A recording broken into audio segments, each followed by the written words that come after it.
तो बच्चे देखो, फाइनल सा एंड बहुत इजी सा चैप्टर है ये। तो इस चैप्टर में सबसे पहले मैंने आप लोगों को लास्ट क्लास में क्या समझाया था कि कितने टाइप के हमारे पास रेस्ट्रिक्शन एंजाइम्स अवेलेबल होते हैं, एंड वो रेस्ट्रिक्शन एंजाइम एग्जैक्टली कट कहाँ पे लगाता है, एक पैलिंड्रोमिक सीक्वेंस पे ही हमेशा कट लगाता है। पैलिंड्रोमिक सीक्वेंस की किस साइट पे कट लगा रहे हैं, लाइक हमारा ये तो एक पैलिंड्रोमिक सीक्वेंस हो गया GAATTC, इस सीक्वेंस पे भी किस साइट पे कट लगा रहे हैं, साइट पे कट लगा रहे हैं G और A के बीच में। अगर एक स्ट्रैंड पे G और A के बीच में कट लगा रहे तो दूसरे स्ट्रैंड पे भी ये G और A के बीच में ही कट लगाएंगे। जो आपके पैलिंड्रोमिक सीक्वेंस के सेंटर से अवे कट करते हैं वो बनाते हैं कैसे एंड, स्टिकी एंड्स। और जो हमारे सेंटर के बीच में से कट करता है पैलिंड्रोमिक सीक्वेंस को, बिल्कुल सेंटर से कट करता है, उन वो कैसे एंड्स बनाता है, ब्लंट एंड्स। ब्लंट एंड्स बनाते हैं एग्जैक्टली। तो यही हम लोगों को आज से कंटिन्यू करना है। तो हमने क्या किया, अपने डीएनए को कट कराया with the help of restriction enzyme. अब रेस्ट्रिक्शन एंजाइम की हेल्प से हमने उसको कट तो करा लिया, अब हम उनको ज्वाइन कैसे कराएंगे, दो फ्रेगमेंट्स को आगे जाके हमें ज्वाइन भी कराना है, उसको ज्वाइन कराएंगे with the help of DNA ligase. DNA ligase की हेल्प से हम वहां पे ज्वाइनिंग कराते हैं। इतना समझो। अब एक बार थोड़ा सा ना माइंड में चीजों को रिकॉल करो। हम क्या कर रहे हैं, एक इंडिविजुअल की बॉडी लिया, उसकी बॉडी के अंदर से डीएनए निकाल रहे हैं और उसको किसी दूसरे इंडिविजुअल की बॉडी के अंदर ट्रांसफर कर रहे हैं। जैसे कि कल मैंने आप लोगों को एग्जांपल दिया था कि मुझे एक बुक ट्रांसफर करनी है किसी अपनी फ्रेंड के घर पे, है ना। तो अब वो फ्रेंड के घर पे मेरे को करनी है, मैं किसी न किसी वैक्टर या किसी न किसी व्हीकल के थ्रू उसके घर तक जाऊंगी ना।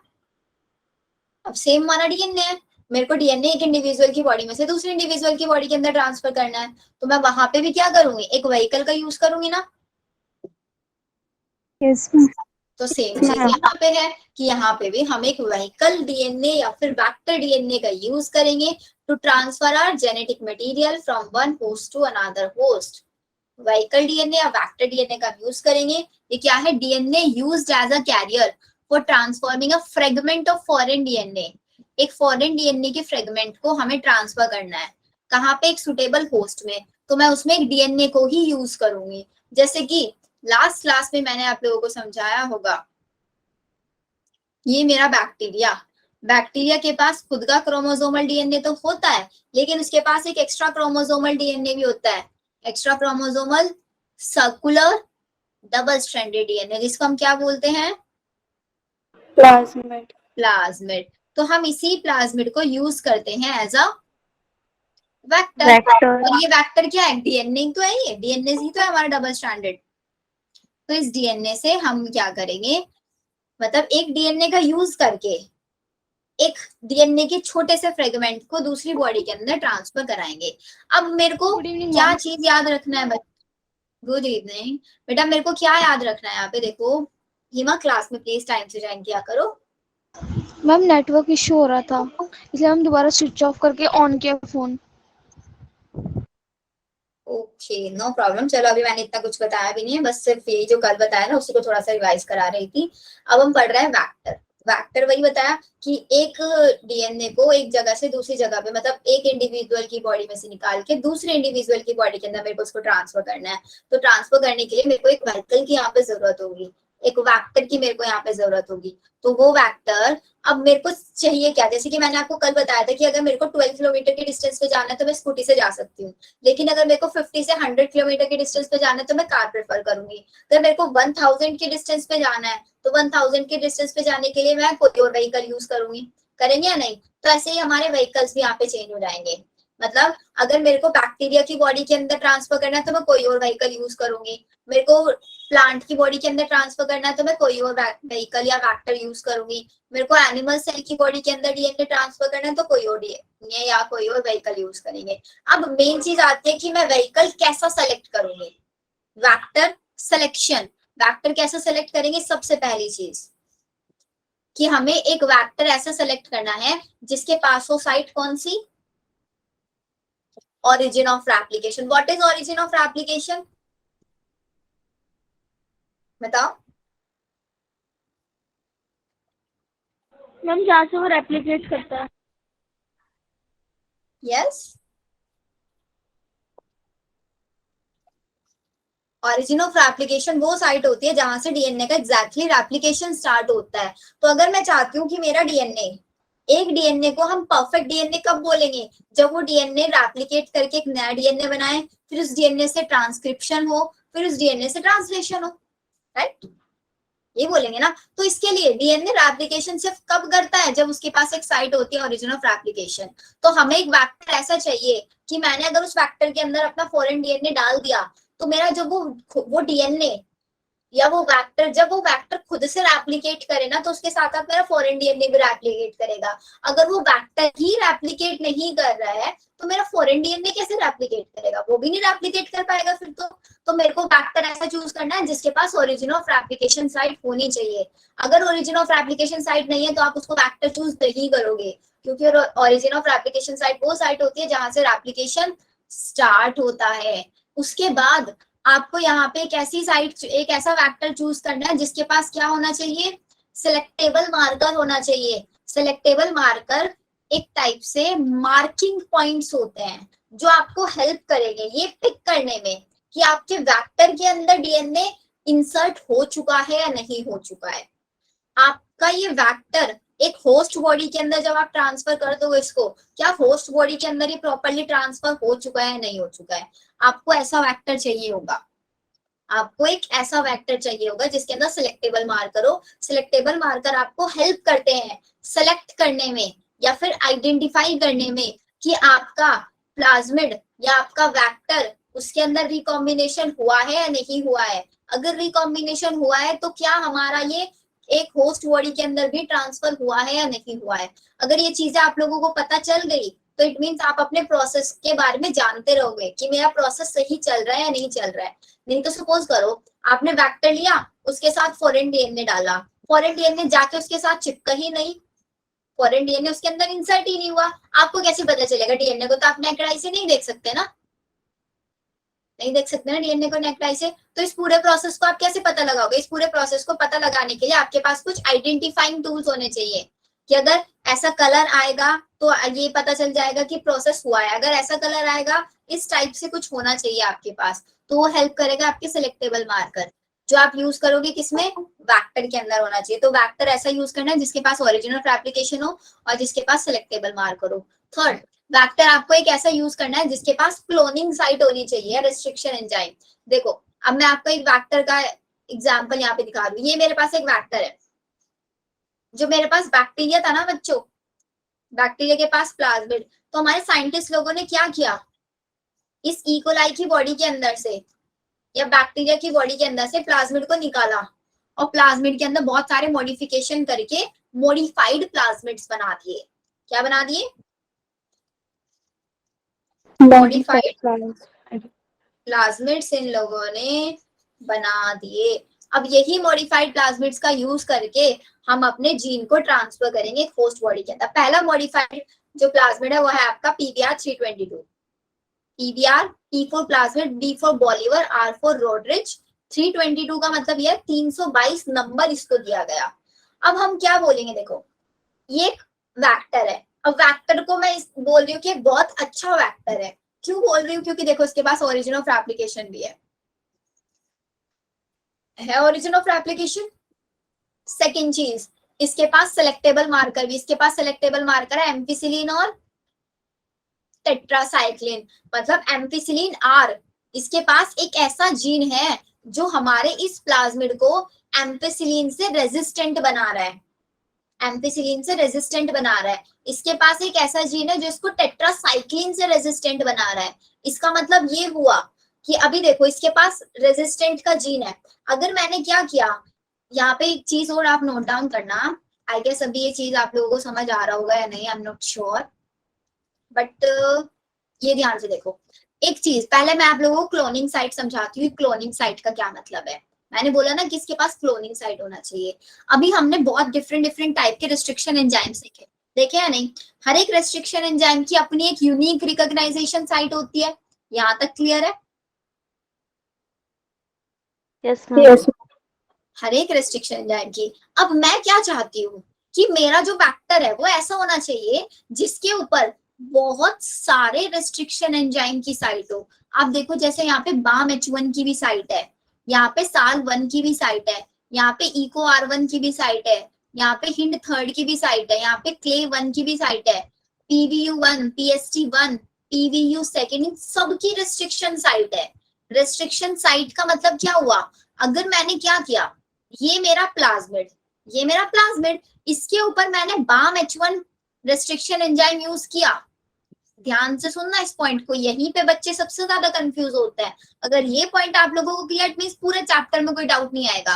अगर मैंने इस प्लाज्मिड के ऊपर, इस वेक्टर के ऊपर BAM-H1 रेस्ट्रिक्शन एंजाइम यूज किया, तो BAM-H1 इसको कहां से कट करेगा, क्योंकि BAM-H1 एक रेस्ट्रिक्शन एंजाइम है और प्लाज्मिड भी क्या है, प्लाज्मिड एक डीएनए है, इसको यहां से कट करेगा। देखो ये सीक्वेंस मेंशन है कि अगर SAL1 यूज करोगे तो उसको यहां से कट करेगा, अगर आप PVU सेकेंड यूज करोगे तो वो उसको यहां से कट करेगा, अगर आप PST1 यूज करोगे तो वो इसको यहां से कट करेगा। ये चीज है, ये साइट्स मेंशन है यहाँ पे। अब देखो, अब एक चीज ध्यान से समझना, बहुत इंपॉर्टेंट सा प्रोसेस आप लोगों को समझा रही हूँ।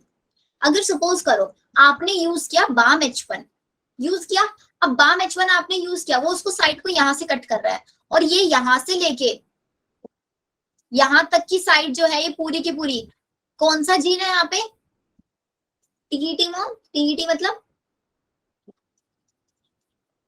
बच्चा आप लोग बोलोगे नहीं तो मेरे को कैसे पता चलेगा आपको समझ में आ रहा है नहीं समझ में आ रहा है। टेट्रासाइक्लिन। Tetracycline resistant gene. तो अगर मैंने यहाँ पे BAM-H1 यूज करा तो BAM-H1 इसको यहाँ से कट कर देगा, तो इसका मतलब मेरा टेट्रासाइक्लिन रेजिस्टेंट जीन भी तो कट हो जाएगा ना, यस मैम। हो जाएगा ना कट। इसका मतलब अब मेरा जो ये प्लाज्मिड है ये टेट्रासाइक्लिन रेजिस्टेंट नहीं रहेगा, नहीं रहेगा ना, क्योंकि जीन कट हो गया। अब जीन कट हो गया तो रेजिस्टिविटी भी गई हमारी। लेकिन अगर सपोज करो मैंने यहाँ पे यूज किया PVU1 रेस्ट्रिक्शन एंजाइम, तो ये कहां से कट करेगा हमारे प्लाज्मिड को, हमारे इस PBr322 को, एम्पिसिन। एम्फिसिलिन साइड से। तो इसका मतलब अगर मैंने ये यूज किया तो मेरी कौन सी एंटीबायोटिक रेजिस्टेंट जीन खत्म होगी, एम्फिसिलिन वाली, एम्फिसिलिन वाली कट होगी। तो ये आपकी साइट्स हैं। अगर आपने EcoR1 यूज किया तो EcoR1 आपका यहां से कट लगाएगा, तो इसका मतलब एम्फिसिलिन टेट्रासाइक्लिन दोनों रेजिस्टेंस आपके डीएनए के अंदर रहेंगे, दोनों रेजिस्टेंट आपके डीएनए के अंदर रहेंगे। क्लियर है ये चीज, आ रहा है समझ में? Yes ma'am. चलो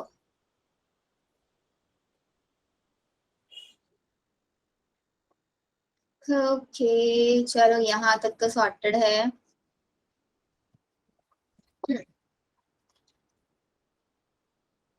अब मैं आप लोगों को कुछ प्रोसेस समझाती हूँ कि आखिरकार ये हो कैसे रहा है।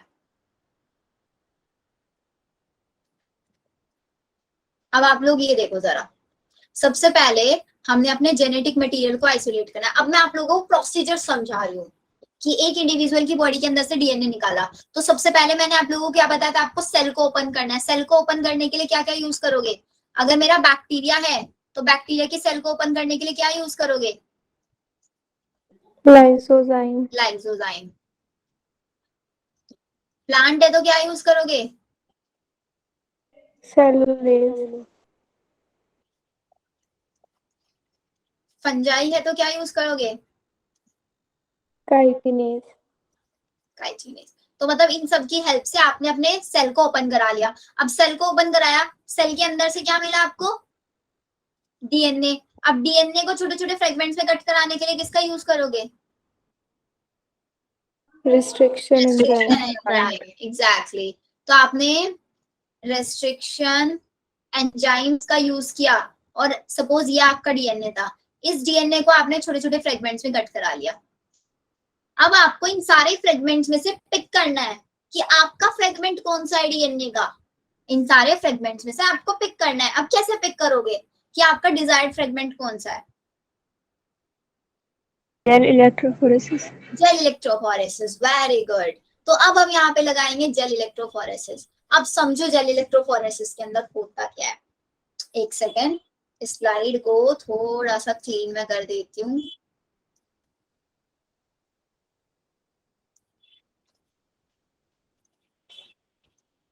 जितना अब तक मैं समझा रही हूँ वो सब तो आप लोगों को क्लियर हो रहा होगा ना।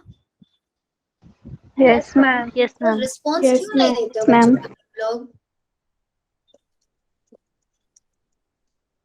पता है आप लोगों की क्लास है बस एक जिसमें बहुत शांत शांत रहता है, नहीं तो बाकी क्लासेस में तो बच्चे मतलब मुझे बोलने का मौका नहीं देते, वो लोग बोलते रहते हैं आगे आगे से। मेरे को उनको बोलना पड़ता है बच्चों चुप हो जाओ, मैं पढ़ा लूं या आप ही पढ़ा लो।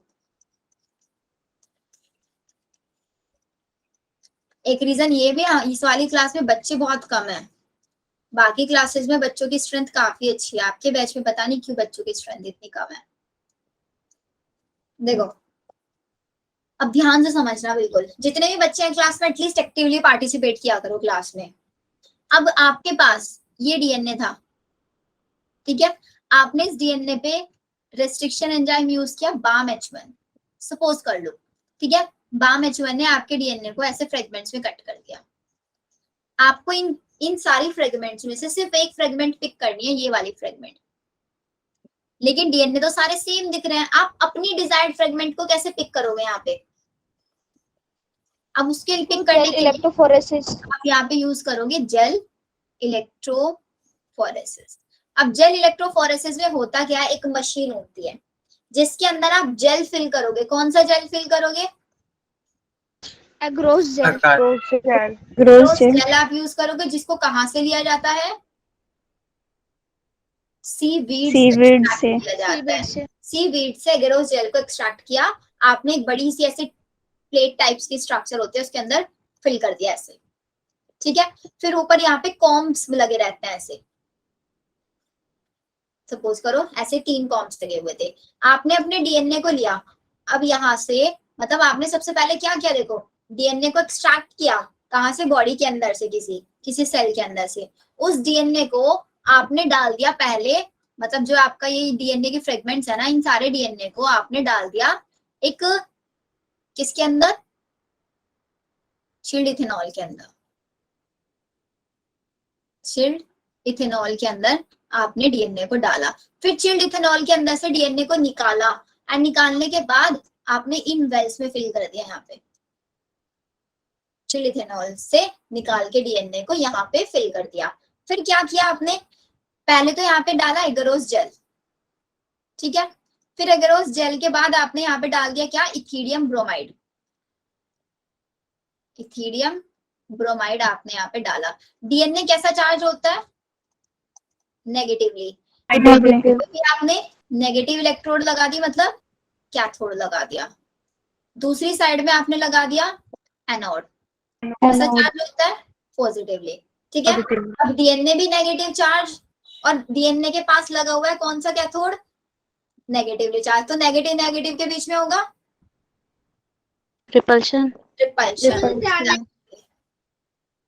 तो यहाँ पे भी आपका नेगेटिव, यहाँ पे आपका ये पॉजिटिव, तो इसका मतलब डीएनए आपका पॉजिटिव की साइड मूव करेगा, ऐसे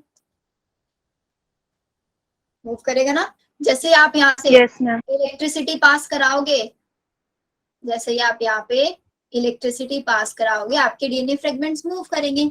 जो डीएनए फ्रेगमेंट स्मॉल साइज के हैं वो तो फास्ट मूव करेंगे, जो डीएनए फ्रेगमेंट्स लार्ज साइज के हैं वो स्मॉल मूव, मतलब धीरे मूव करेंगे, स्लोली मूव करेंगे, है ना। एक मोटा इंसान धीरे धीरे भागता है, कोई पतलू सा इंसान होता है स्पीड से भागता है, होता है ना ये चीज। Yes, ma'am. वैसे Yes, ma'am.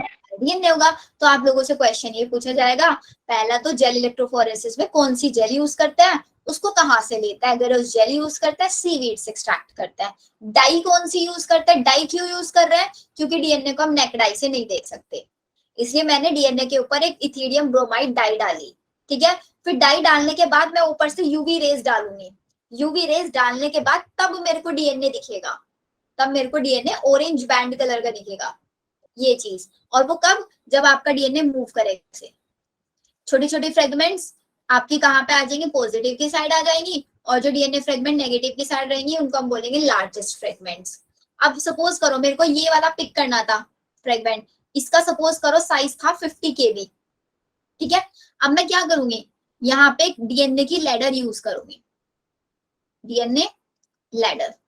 डीएनए लैडर में क्या मेंशन होता है? डीएनए लैडर में ये मेंशन होता है कि अगर आपकी कोई डीएनए फ्रेगमेंट यहाँ पे आके रुकी तो उसका साइज है 10 kb, अगर आपकी कोई डीएनए की फ्रेगमेंट यहाँ पे आके रुक रही है तो उसका साइज होता है 20 kb, कोई डीएनए फ्रेगमेंट यहाँ पे आके रुक रहा है उसका साइज होता है 30 kb। 30 kg.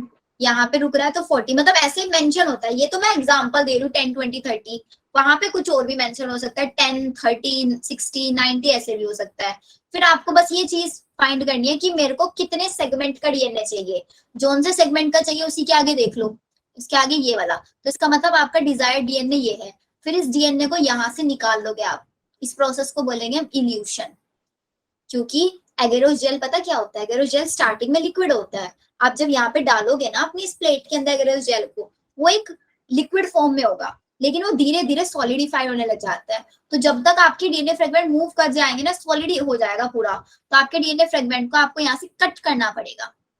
इस डीएनए फ्रेगमेंट को यहाँ से कट करोगे by the process of evolution. तो इसकी वजह से मैंने क्या किया, बहुत सारे डीएनए फ्रेगमेंट्स में से अपना डिजायर्ड फ्रेगमेंट पिक कर लिया पिक। Yes ma'am. चलो, Yes, ma'am. अब मैंने अपना डिजायर्ड फ्रेगमेंट यहाँ पे पिक कर लिया। अब पिक करने के बाद अब मेरे को दिख रहा है कि मेरे को, देखो ना, आप खुद बताओ, जब हमारी कोरोना की वैक्सीन बन रही थी तो वैक्सीन सिर्फ एक थोड़ी ना बनाते हैं हम, तो करोड़ों वैक्सीन बनती हैं एक टाइम में, कोई भी मेडिसिन बन रही होती है। तो अभी तो ये मेरे पास जीन एक है, लेकिन मेरे को एक ही थोड़ी ना बनाना है, मेरे को तो इसकी बहुत सारी कॉपीज बनानी है। तो अब मैं यहाँ पे टेक्निक यूज करूंगी, कौन सी टेक्निक यूज करूंगी बच्चों? Polymer chain reaction amplification PCR. अब ये पॉलीमरेज चेन रिएक्शन क्या करेगा, जो मैंने अपना जेल इलेक्ट्रोफोरेसिस से डीएनए निकाला ना छोटू सा, उस डीएनए की बहुत सारी कॉपीज बनवा देगा। कैसे कॉपीज बनवाएगा? वही डीएनए रेप्लिकेशन करेगा। हमारी बॉडी के अंदर तो डीएनए रेप्लिकेशन होता है नेचुरली। कैसे होता है डीएनए रेप्लिकेशन? वही, पहले मेरा डीएनए है, ठीक है, फिर डीएनए के हम बीच में से हाइड्रोजन बॉन्ड्स को ब्रेक कराते हैं, फिर उसके अंदर छोटा सा प्राइमेज लगाते हैं, वो प्राइमर ऐड करता है, तो ऐसे एक डीएनए से 2 डीएनए फ्रेगमेंट बनती है। यहाँ पे भी सेम प्रोसेस होगा बिल्कुल, लेकिन वो प्रोसेस तो हमारी बॉडी के अंदर हो रहा है। अब उस प्रोसेस में तो टाइम होता है, टाइम कंज्यूमिंग प्रोसेस होता है। लेकिन अगर मेरे को अर्जेंसी में बहुत सारी वैक्सीन बनानी है, तब मैं पीसीआर का यूज करूंगी, क्योंकि मैं यहाँ पे वेट नहीं करूंगी कि कोई इंडिविजुअल आए बॉडी में, उसके साथ में प्रोसेस कराऊं, ऐसा कुछ नहीं हम लोग करेंगे। हम डायरेक्टली यहाँ पे पीसीआर यूज करेंगे। अब पीसीआर में क्या करता है, अच्छा हमारी बॉडी के अंदर डीएनए रेप्लिकेशन कराता है कौन? DNA polymerase. लेकिन पीसीआर में मैं एंजाइम यूज करती हूँ टैग पॉलीमरेज। पॉलीमरेज कि कौन सा एंजाइम यूज किया जाता है? एंजाइम यूज किया जाता है टैग पॉलीमरेज। और टैग पॉलीमरेज को मैंने कहाँ से आइसोलेट किया है? बैक्टीरिया से। बॉडी के अंदर से, थर्मोसेक्वेंटिक। क्यों मैंने इसी को यूज किया, क्यों मैंने डीएनए पॉलीमरेज को यूज नहीं किया? बिकॉज आई नो एंजाइम्स जो होते हैं वो टेम्परेचर स्पेसिफिक होता है। मैम ये हीट रेजिस्टेंट डीएनए पॉलीमरेज है। हीट रेजिस्टेंट एंजाइम होता है, इसके ऊपर कितना भी आप टेम्परेचर दो हाई से हाई, ये अपना डीनेचर्ड नहीं होगा, इसलिए मैंने टैग पॉलीमरेज को यूज किया। अब मैं क्या कर रही हूँ यहाँ पे, टेक्निक लगा रही हूँ, मतलब मशीन होती है एक पीसीआर की, उस मशीन में मैंने सबसे पहले क्या किया, टेम्परेचर फिक्स कर दिया। कितना? 90। बेटा टेम्परेचर याद रखना है आपको, और प्रोसेस भी याद रखना है। सबसे पहले डीनेचुरेशन होगा। डीनेचुरेशन कौन से टेम्परेचर पे होगा? 94 डिग्री सेल्सियस। तो डीनेचुरेशन क्या होता है, आपके डीएनए के हाइड्रोजन बॉन्ड्स ब्रेक हो जाएंगे और दोनों डीएनए फ्रेगमेंट्स सेपरेट हो जाएंगे। फिर सेकेंड प्रोसेस होता है एनिलिंग। एनिलिंग होता है 54 डिग्री सेल्सियस पे। इसके अंदर आपके डीएनए के अंदर प्राइमर्स ऐड हो जाएंगे। प्राइमर्स को कौन ऐड कराता है? Primase enzyme. फिर उसके बाद नेक्स्ट प्रोसेस होता है एक्सटेंशन, जो कि होता है 72 डिग्री सेल्सियस पे। इसका मतलब अब ये प्राइमर्स क्या ऊपर आएगा, कौन? मेरा टैग पॉलीमरेज। और ये टैग पॉलीमरेज क्या करेगा? डीएनए का सिंथेसिस करेगा। तो देखो ना, एक डीएनए से 2 डीएनए बन गए। कब बने? जब मैंने पूरी एक साइकिल, पहले डीनेचुरेशन, फिर एनिलिंग, फिर एक्सटेंशन, एक साइकिल हो गई, तो एक डीएनए से 2 डीएनए बन गए। अगर मेरे को 2 डीएनए और बनवाने हैं, तो मैं इसी साइकिल को फिर से चला दूंगी। पहले 72, मतलब लास्ट में 72 दिया, अगर मैंने 72 के बाद फिर से 94 दे दिया, तो मेरे पास ये जो 2 डीएनए बने, ये दोनों डीएनए फिर से ओपन हो जाएंगे। इनके ऊपर एक एक आगे नया स्टैंड, मतलब 2 डीएनए से 4 डीएनए बन जाएंगे फिर मेरे पास। ऐसे करके मैं बिलियंस ऑफ कॉपीज बनवा सकती हूँ। बिलियन डीएनए की बिलियंस ऑफ कॉपीज बनवा सकती हूँ। बस जैसे कि होता है ना फोटोस्टेट वाली जो मशीन होती है, फोटोकॉपी हम कराने जाते हैं, तो फोटोकॉपी वाले आप देख रहे होगा मशीन में क्या करता है, आपने रखा पेज को और आपकी उसको कितनी कॉपीज करानी, उसके अंदर सिर्फ नंबर फिल कर देते हैं कि मेरे को इसकी 10 कॉपीज कराने, तो 10 नंबर फिल के आपके पास 10 कॉपीज बन बन के आ जाती हैं। ऐसे इसके अंदर होता है एग्जैक्टली। आपको बस ये फिल करना होता है कि आपको वैक्सीन कितनी बनानी है, आपको 1 करोड़ वैक्सीन बनानी है, तो आप वहीं पे वो नंबर फिल कर दो, उतनी ही कॉपीज आपको जीन के मिल जाएंगी। आया समझ में पीसीआर क्या होता है? Yes, ma'am. Yes, ma'am. Gel electrophoresis आया समझ में, जेल इलेक्ट्रोफोरेसिस क्या होता है? Yes, ma'am. Yes Yes, ma'am. चलो, मैम, इसमें म्यूटेशन भी हो सकती है नहीं इसके अंदर PCR में। म्यूटेशन नहीं होगा, क्योंकि हमें एक प्रॉपर टेम्परेचर यहाँ पे यूज करें, एक प्रॉपर मशीन का यूज कर रहे हैं। तो म्यूटेशन कब होती है हमारी बॉडी के अंदर? म्यूटेशन एक लॉन्ग टर्म प्रोसेस है, मतलब बहुत टाइम लगता है म्यूटेशन होने में, लेकिन इस पीसीआर में तो बहुत जल्दी से हम बिलियंस ऑफ कॉपीज बनाई जा सकती है, इसमें नहीं होता म्यूटेशन। तो पहला स्टेप आप लोगों को क्लियर है, जेनेटिक मटेरियल को कैसे आइसोलेट करोगे, वही लाइसोजाइम, एनसीईआरटी की लाइन से बच्चों पूरा सेलुलेज काइटिनेज ये सब हेल्प लिया।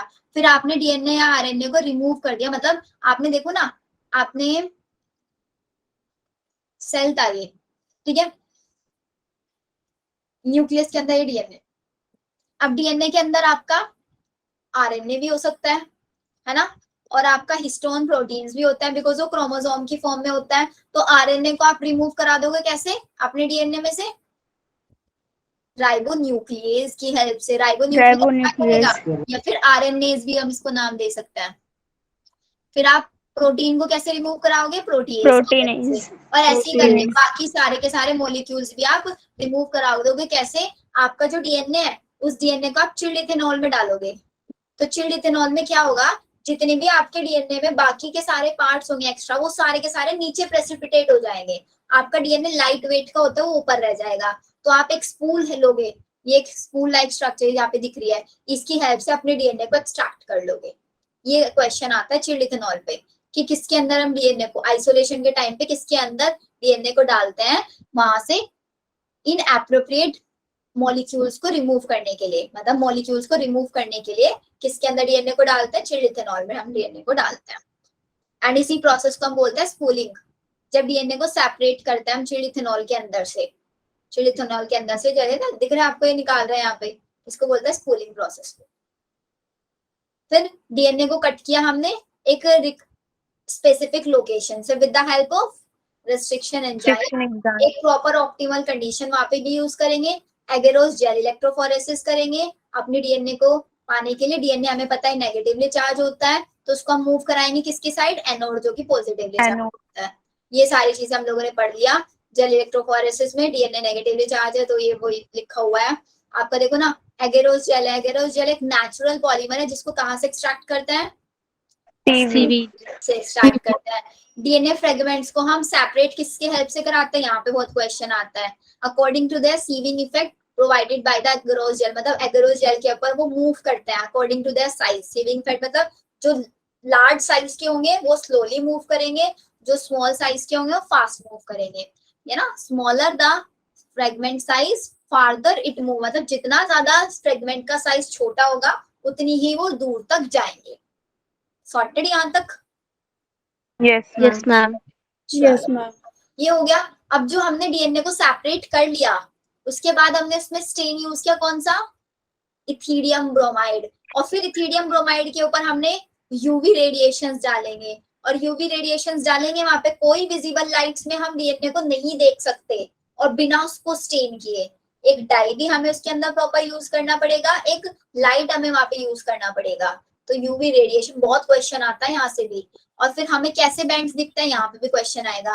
ब्राइट ऑरेंज कलर के बैंड्स हम लोगों को दिखते हैं, ब्राइट ऑरेंज कलर के बैंड दिखता है। क्यों दिखे? क्योंकि हमने वहां पे इथीडियम ब्रोमाइड से उसको स्टेन किया था और यूवी लाइट्स हमने वहां पे डाला था।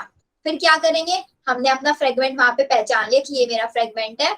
Separated band of DNA are cut out from the agarose gel, agarose gel से हम उसको कट कर लेंगे। एक्सट्रैक्ट फ्रॉम द जेल, मतलब एगेरोस जेल के अंदर से एक्सट्रैक्ट करेंगे। इसी प्रोसेस को क्या बोलते हैं? DNA fragment purified in this way are used in constructing recombinant DNA। ये आगे समझाऊंगी क्या लास्ट टाइम में बोल रहे हैं। मैम सारे फ्रेगमेंट सेम ही दिखते हैं? सारे फ्रेगमेंट सेम ही दिखेंगे आपको बिल्कुल, लेकिन आपको पिक किस बेस पे करना है? उसके साइज के बेस पे, कि आपको कौन से साइज का डीएनए चाहिए था यहाँ से, उसी साइज के आगे आप लैडर लगा होता है ना, लैडर के सामने आप देखोगे, अगर लैडर के सामने दो हैं तो उन दो मतलब वो दोनों के दोनों सेम साइज के, आप उसमें से कोई सा भी एक पिक कर सकते हो। मैम स्कूल में डीएनए को आइसोलेट करने के लिए सॉल्ट प्लस डिटर्जेंट का मिक्सर क्यों यूज करते हैं? वहां पे डीएनए का सॉल्ट प्लस डिटर्जेंट का यूज आप इसलिए कर सकते हो बिकॉज डीएनए नेचर में कैसा होता है, एसिडिक होता है ना। और सॉल्ट और डिटर्जेंट का नेचर कैसा होता है, डिटर्जेंट कैसा होता है हमारा, बेसिक। डिटर्जेंट बेसिक नेचर का होता है, तो इसलिए वहां पे वो यूज कर सकते हैं कि अगर तो आपका दोनों के यूज करते हैं, उसकी जगह पे तो कुछ और भी यूज कर सकते हैं उसकी बेसिक। जगह पे हाँ कुछ और बेसिक यूज कर सकते हैं, मे बी आपकी लैब में इसलिए यूज कर रहे हो बिकॉज वहां पे आपके केमिकल्स, अगर वहां पे आपका इथीडियम ब्रोमाइड हो आपकी लैब में और एगरोस जेल हो तो ये टेक्निक वो यूज करेंगे फिर। जबकि आपका सॉल्ट और डिटर्जेंट ये सब एक होता है ना घरेलू टाइप के मेथड्स होते हैं आइडेंटिफाई करने के लिए, वो हो सकता है वो मेनली, तो इनको हम केमिकल्स के अंदर ही आइसोलेट करते हैं वहां पे बिकॉज 100% आपको प्रॉपर रिजल्ट नहीं मिलेगा सॉल्ट और डिटर्जेंट में। स्पूलिंग करके दिखाते हैं बस इतना तक ही, जेल इलेक्ट्रोफोरेसिस नहीं करते ना। अच्छा स्पूलिंग करते हैं बस, स्पूलिंग में तो वही यस करते हैं मैम, ना, स्पूलिंग तक करते हैं। वो तो चिल्ड इथेनॉल में डालते हैं। इथेनॉल क्या होता है, एक मैम अल्कोहल। चिल्ड इथेनॉल से ना पहले उसको डिटर्जेंट और वो जो सॉल्ट का मिक्सचर होता है ना उस वाले वाटर में भी डालते हैं।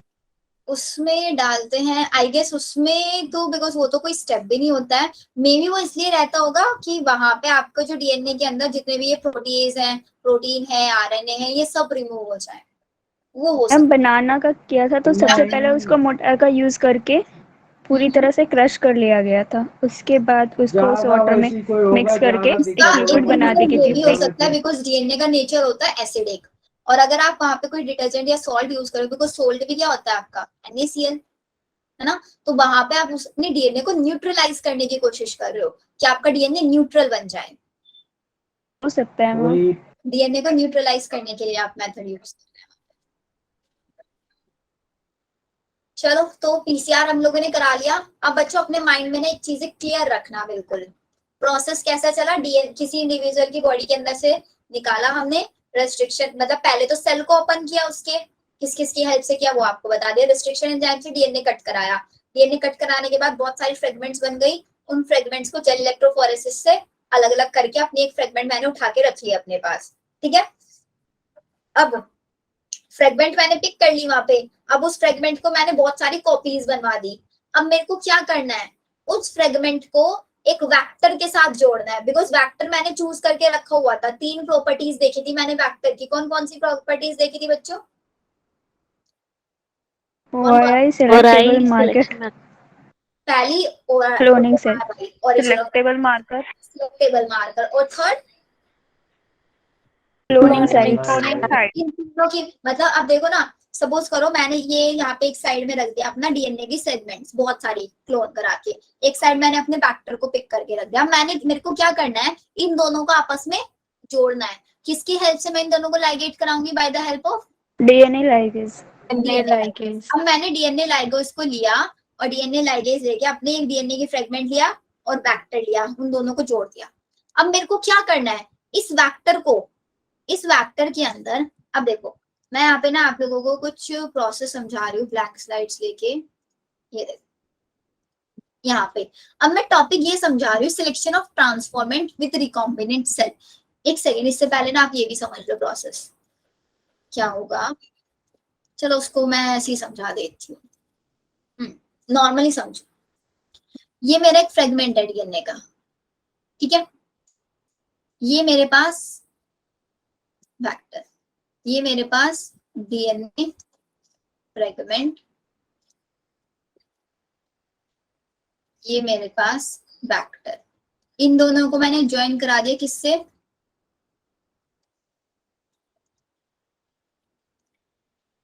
डीएनए लाइगेज से। थोड़ा कलर चेंज कर देते हैं,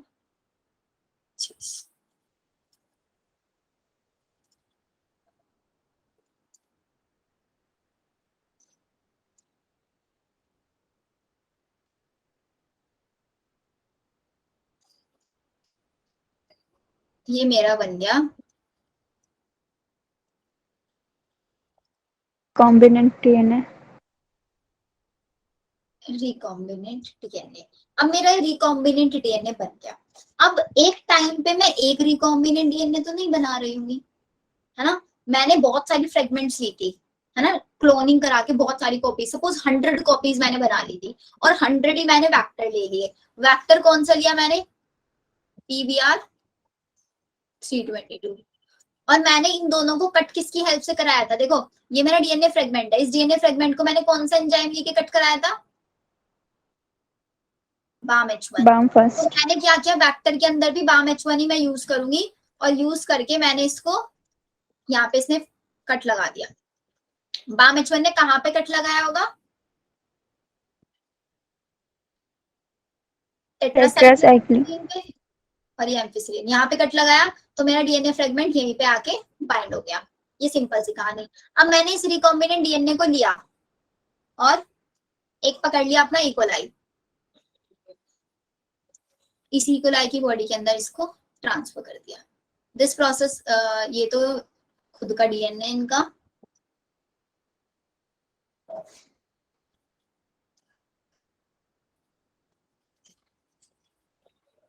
ये तो ये मेरा प्रोसेस है ट्रांसफॉर्मेशन। ट्रांसफॉर्मेशन। और ये मेरा क्या बन गया, ट्रांसफॉर्मेंट होस्ट। ट्रांसफॉर्मेंट बन गया। अब ये तो मेरे पास एक प्रोसेस चल रहा है। अब मैंने ये सेम सारे के सारे प्रोसेस आगे, बायोरिएक्टर आपने वर्ड सुना होगा, बायोरिएक्टर बड़े बड़े चैम्बर्स होते हैं 100 से 1000 लीटर के, 100 से 1000 लीटर्स के बड़े बड़े वेसल्स होते हैं जिनके अंदर ये हम रिएक्शंस कराते हैं। अब उनके अंदर ये थोड़ी ना कि मैं एक ही डीएनए लूंगी, एक ही वेक्टर लूंगी और एक ही इकोलाई लूंगी, वहां पे मैक्सिमम प्रोडक्शन मेरे को कराना होगा, लार्ज स्केल प्रोडक्शन कराना होगा। अब लार्ज स्केल प्रोडक्शन जब मैं कराऊंगी, मतलब मैंने एक साथ 100 डीएनए के फ्रेगमेंट ले लिया और 100 ही वेक्टर ले लिए, ठीक है, और 100 ही इकोलाई ले लिए, इन सबको इस बीकर में डाल दिया। अभी 100 को लेके नहीं करते, अभी हम लेके करते हैं 3 को। मैंने यहाँ पे 3 डीएनए के फ्रेगमेंट्स ले लिया, 3 वेक्टर ले लिए, PBR 322, इसका नाम दे दिया मैंने 1, 2 और 3, ठीक है। 3 PBR मैंने ले लिए और उसके साथ डीएनए फ्रेगमेंट डाल दिया। और मतलब ये बड़े बड़े वेसल्स में बायोरिएक्टर के अंदर कैसे करेंगे प्रोसेस वो समझा रही हूँ। फिर मैंने यहाँ पे BAM-H1 भी डाल दिया और इसके साथ साथ मैंने यहाँ पे डीएनए लाइगेज, मतलब अगर लैब में हम कर रहे हैं कैसे करेंगे, एक बीकर लिया, उस बीकर के अंदर डीएनए डाला, उस बीकर के अंदर वेक्टर डाला, रेस्ट्रिक्शन एंजाइम डाला और डीएनए लाइगेज डाला, सबको एक जगह मिक्स कर दिया। अब मिक्स करने के बाद क्या होगा, मेरा BAM-H1 इन PBR को कट करेगा, तीनों को कट करेगा। कहां से कट करेगा, एम्फिसिलिन साइड, कट कर दिया इसने एम्फिसिलिन साइड से। अब मेरे पास टेट्रासाइक्लिन से ना, हाँ सॉरी टेट्रासाइक्लिन से इनको कट करेगा। मेरे पास ये 3 डीएनए सीक्वेंस है। सपोज करो ये तीनों डीएनए सीक्वेंस में से एक सीक्वेंस यहाँ पे आके बाइंड हो गई, एक सीक्वेंस यहाँ पे आके बाइंड हो गई। PBR नंबर 1 पे कोई सीक्वेंस बाइंड नहीं हुई, इसको क्या हुआ, डीएनए लाइगेज ने वापस से ज्वाइन करा दिया, डीएनए लाइगेज ने इसको वापस से ज्वाइन करा दिया। अब ये प्रोसेस मेरे को तो नहीं दिखेगा ना बायोरिएक्टर के अंदर, क्योंकि बायोरिएक्टर के अंदर तो 100 की अमाउंट में डालेंगे, 100 1000 की अमाउंट में, मेरे को नहीं पता चलेगा कि किसके अंदर क्या हुआ क्या नहीं हुआ। मेरे को पिक करना है, मेरे को पता लगाना है किसके अंदर क्या हुआ। अब मैंने क्या किया, एक दूसरा चैम्बर लिया बड़ा सा, ठीक है, उस चैम्बर के अंदर मैंने रख दिए 4 इकोलाई, 4 इकोलाई मैंने उस चैम्बर के अंदर रख दिए। अब ध्यान से समझना बच्चों, यहाँ पे आपका टेस्टिंग शुरू हो रहा है, ऐसे समझ लेना। इस इकोलाई को बोलेंगे first E coli, second E coli, third E coli और फोर्थ इकोलाई। 4 इकोलाई मैंने ले ली। अब क्या किया, इस बीकर का के अंदर जितने भी मेरे 3 वेक्टर्स थे, इन तीनों वेक्टर को इसके साथ छोड़ दिया, तीनों वेक्टर को इकोलाई के साथ छोड़ दिया। सपोज करो PBR 1 वाला यहाँ पे एंटर हो गया, PBR 2 वाला यहाँ पे एंटर हो गया, PBR 3 वाला यहाँ पे एंटर हो गया। क्या फोर्थ इकोलाई में कोई एंटर हुआ, नो मैम, इसका नाम बोलो, इसको क्या बोलूंगी, इस इकोलाई को मैं क्या बोलूंगी, मतलब अच्छा इकोलाई को क्या बोलेंगे उसको भी छोड़ दो। अब मेरे पास तो एक बड़ा सा वेसल है, उसके अंदर बहुत सारी इकोलाई है। अब मुझे उन इकोलाई के अंदर से पिक करना है कि मेरी कौन सी इकोलाई के अंदर रिकॉम्बिनेंट डीएनए गया है, कौन सी इकोलाई के अंदर नॉन रिकॉम्बिनेंट डीएनए गया है, या फिर कौन सी इकोलाई के अंदर कुछ भी नहीं गया है। कैसे पिक करूंगी मैं जब मेरे पास लार्ज स्केल में प्रोसेस चल रहा होगा, कैसे पिक करूंगी? Ma'am tetracycline. ये तो ऐसी बात हो गई जैसे कि आप लोगों के पास शुगर होता है, चीनी के शुगर्स के छोटे छोटे क्रिस्टल्स होते हैं, आपके सामने किसी ने काउंट करके 100 क्रिस्टल्स रख दिए, ठीक है, आपकी आईज क्लोज करा दी और उन क्रिस्टल्स में से उस इंसान ने ये बोला कि मैंने एक क्रिस्टल उठाया था यहाँ से, अब मुझे बताओ, और उसने वापस रख दिया कि आप बताओ मैंने कौन सा क्रिस्टल उठाया था, कौन, वही वापस रख दिया, सारे के सारे क्रिस्टल एक जैसे, आपको कुछ नहीं चेंज दिखेगा, आप कैसे पिक करोगे बताओ? जो मैंने एग्जांपल दिया उसको बताओ पहले, ये बहुत इजी समझ में आ जाएगा फिर। 100 शुगर के क्रिस्टल है, एक आपकी आईज क्लोज करा दी, किसी इंसान ने उस क्रिस्टल को उठाया और वापस रख दिया, कैसे पिक करोगे?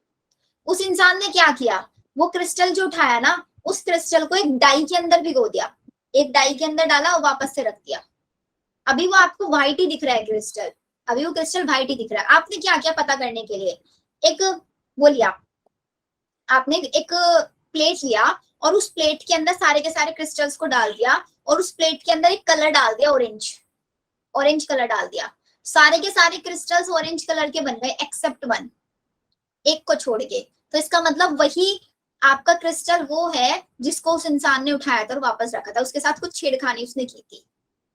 ऐसे पिक कर सकते हो ना? Yes ma'am. ऐसे ही हम यहाँ यस मैम। ऐसे ही हम यहाँ पे करेंगे। क्या करेंगे, मैंने टेट्रासाइक्लिन। नहीं, मैंने एक प्लेट लिया जिसको हम बोलते हैं रेप्लिका, अब मैं यहाँ पे रेप्लिका लगाऊंगी, ठीक है, बहुत आराम से समझना इसको। इस रेप्लिका के अंदर मैंने कुछ नहीं लिया, नॉर्मल न्यूट्रिएंट्स डाल दिए, अभी नॉर्मल न्यूट्रिएंट्स डाल दिए मैंने इस रेप्लिका के अंदर और अपनी चारों इकोलाई यहाँ पे रख दी, 1 2 3 4, first E coli, second E coli, third E coli, fourth E coli, चारों इकोलाई रख दी, चारों इकोलाई मस्त से न्यूट्रिएंट्स खा रही है, किसी की कोई डेथ नहीं हुई, कुछ नहीं हुआ, अभी तक कहानी एकदम सॉर्टेड चल रही है। लेकिन हमने क्या किया, इस रेप्लिका को उठाया और इस रेप्लिका के अंदर अब डाल दिया मैंने क्या, एम्फिसिलिन। एम्फिसिलिन क्या होता है, एक एंटीबायोटिक होता है। एंटीबायोटिक। मैंने यहाँ पे अपनी चारों इकोलाई रख दी, अब इन इकोलाई के अंदर क्या फर्क पड़ेगा,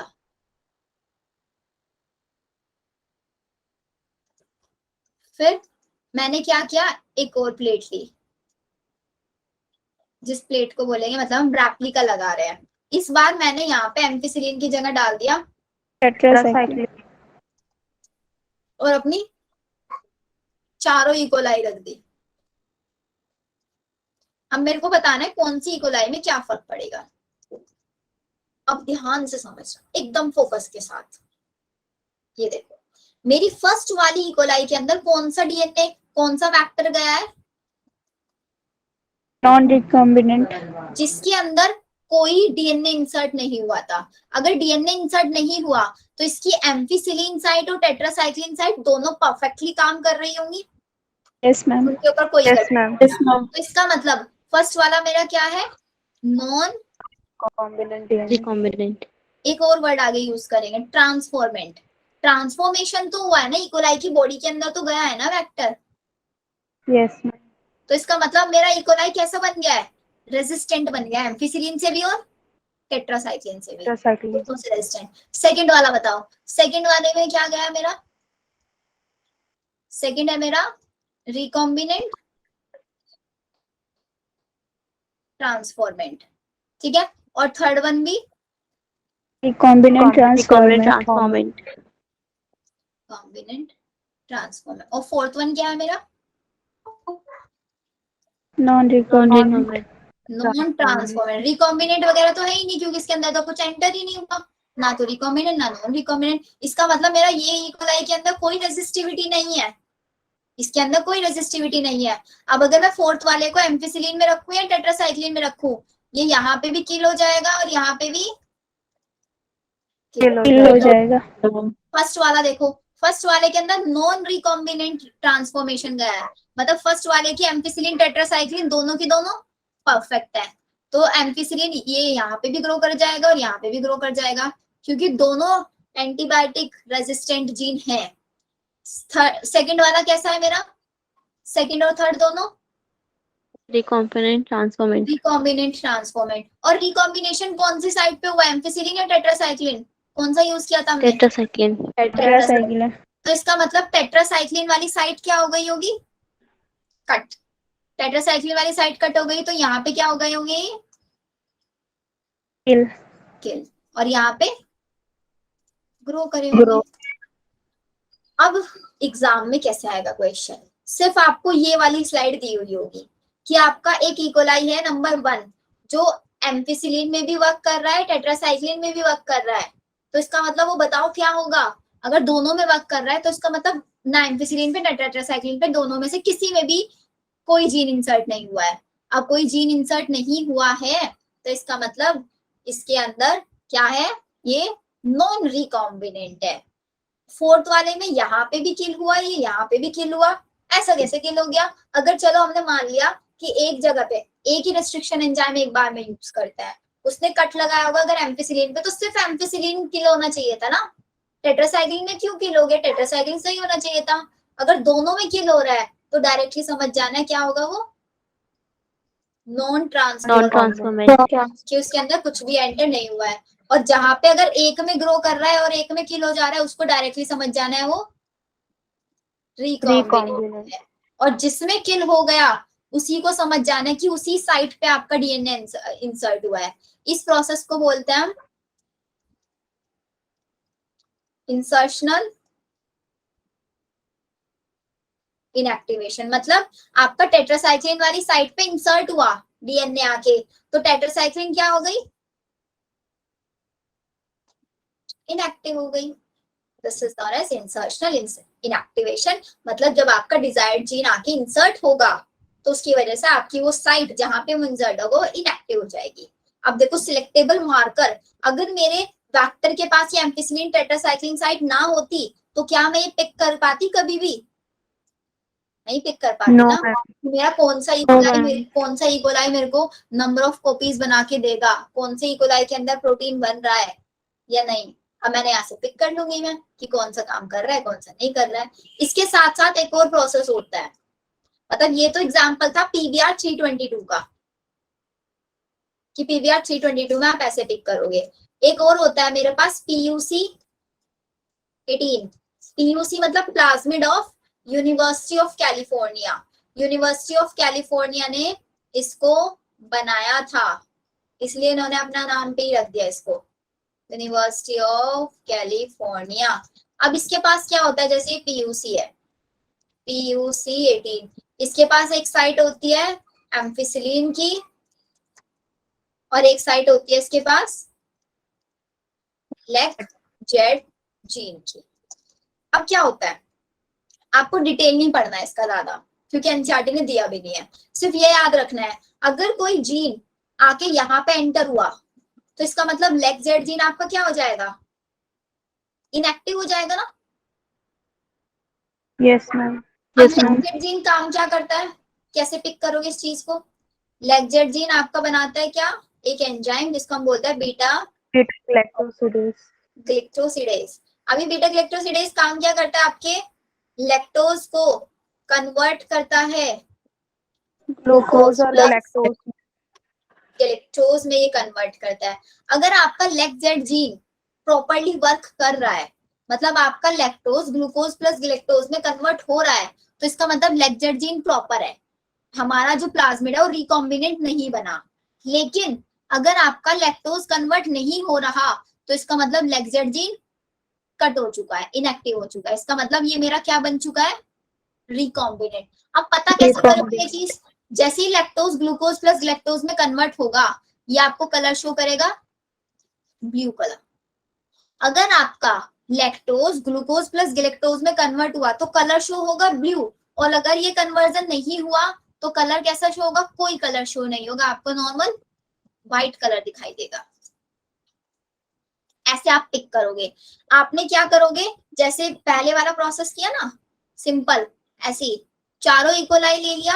अब इन चारों इकोलाई को, यहाँ पे तो मैंने इनको एम्फिसिलिन के मीडियम में रखा, अब इसको लैक्टोज के मीडियम में आप रख दोगे, लैक्टोज के मीडियम में। अगर आपके इकोलाई ने ब्लू कलर दिखाया, इकोलाई ने ब्लू कलर दिखाया, तो इसका मतलब वहां पे लेक्जर्जीन कट नहीं हुआ है, क्योंकि लैक्टोज रखा अपने आसपास, उन्होंने लैक्टोज को ग्लूकोज प्लस ग्लैक्टोज में कन्वर्ट कर दिया, तो लेक्जर्जीन कन्वर्ट नहीं हुआ है, मतलब ब्रेक नहीं हुआ है, वो नॉन रिकॉम्बिनेंट। अगर आपको इकोलाई ने व्हाइट कलर दिखाया, अगर व्हाइट कलर दिखाया, इसका मतलब वो रिकॉम्बिनेंट है।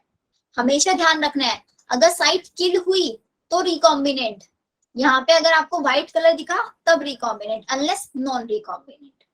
और अगर दोनों में से कहीं पे भी वर्क नहीं कर रहा है, दोनों जगह पे किल हो रहा है, तो वो नॉन ट्रांसफॉर्मेंट। आई होप ये प्रोसेस आया होगा कुछ कुछ समझ में। बताओ बच्चों,